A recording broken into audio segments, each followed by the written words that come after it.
गाँव में पहले झूलना पड़े तो बैठ के गावे, लेकिन अब तो कम हो गई बा, सभी लोग गावत रहे का गई भैया भी गई पहले की अंगूठी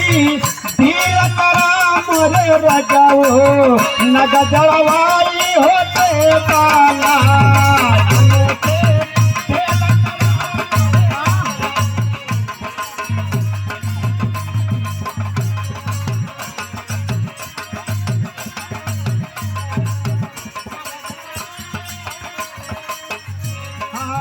नग जलवाई देवाना हो नग जलवाई हो देवाना हो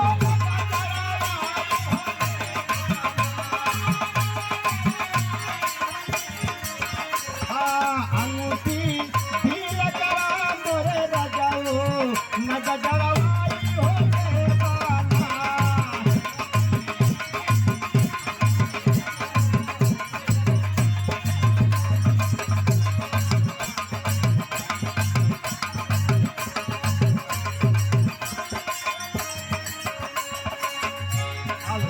सावन में सरुआई नयक दिन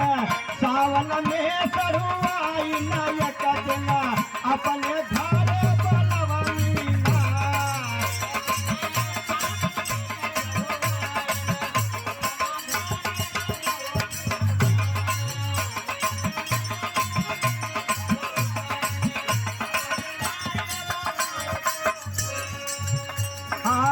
अपने घरे बोलवा तो ना हो अपने घरे बोलवा तो भैया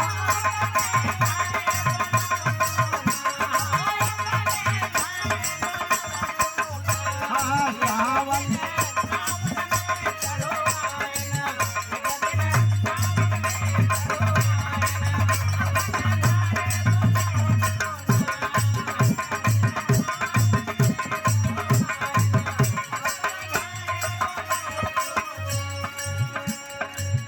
एक दिन जाना पड़ी है सबके का चाहारिया हो सवरिया और के ललकी सुनरिया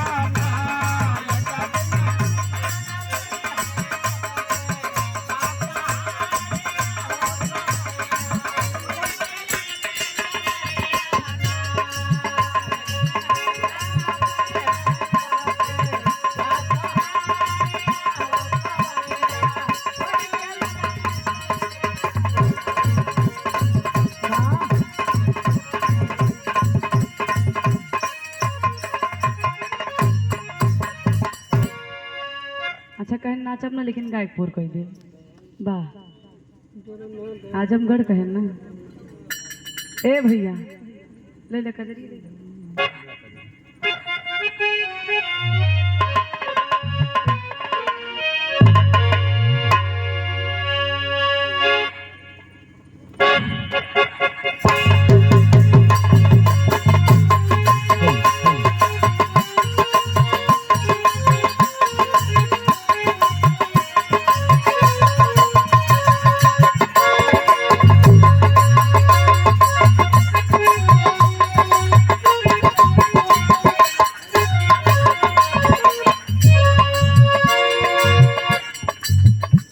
बात वे समय के हाँ ना जोने समय राधिका जी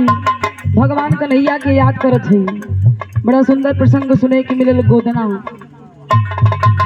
कन्हैया भेष बदल के उलन और तमाम प्रकार के नक्शा जोन बना के लाई के अपने पेटी में धैले रहलन राधिका जी के शरीर पे गोद देन पूरा देश के नाम। अब राधिका जी वियोग में है, कन्हैया के याद करत है गुरुजी कैसे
रही नजरिया भइल राधिका बमरिया भइल बिना काम के रहे नजरिया भइल राधिका बमरिया भइल बिना काम के रहे नजरिया भइल राधिका जी मने मन सोचत थे नहीं याद करते का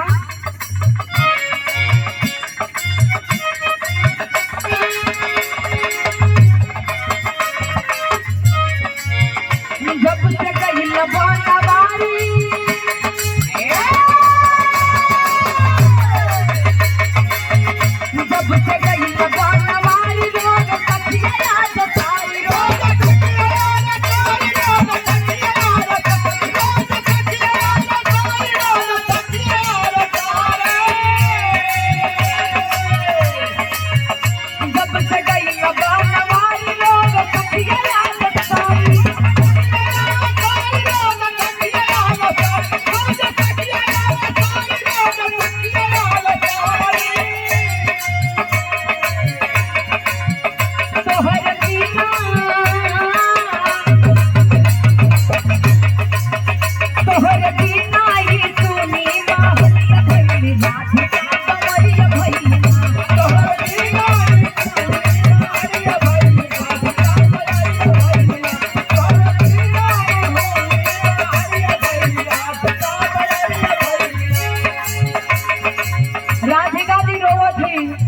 कलिन की एको बात तक कम से कम हर महीना में ना याद कर रही सावन के महीना में हमरा के याद कर रहा हमके ना वृक्ष के सारी सखिया को याद कर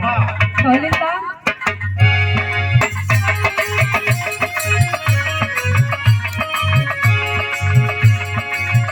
रोग वृक्ष की सखिया सारी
अरे झूलना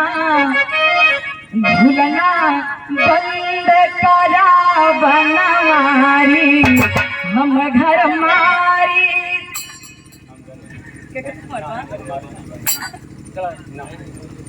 कि झूलना बंद करा बनवारी हम घर मारी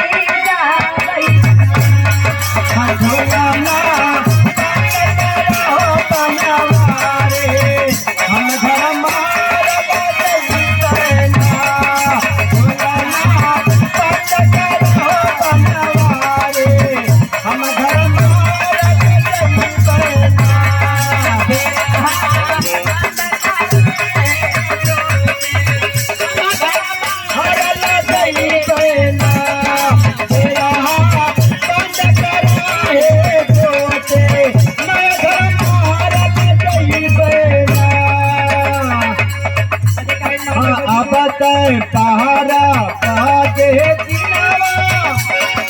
भैया भोरा जब बिन तारा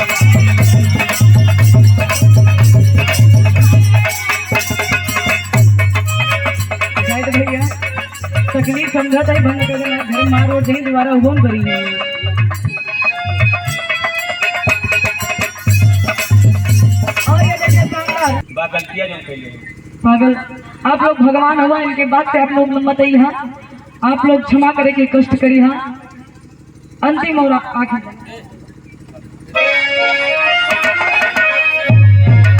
अरे गनमा उठान के भये अरे गनमा उठान के भये तो चला चलिया पाने भाव गनमा उठान के भये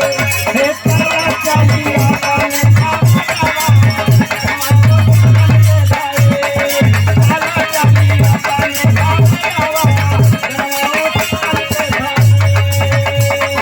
कि हमारे ये संजय भैया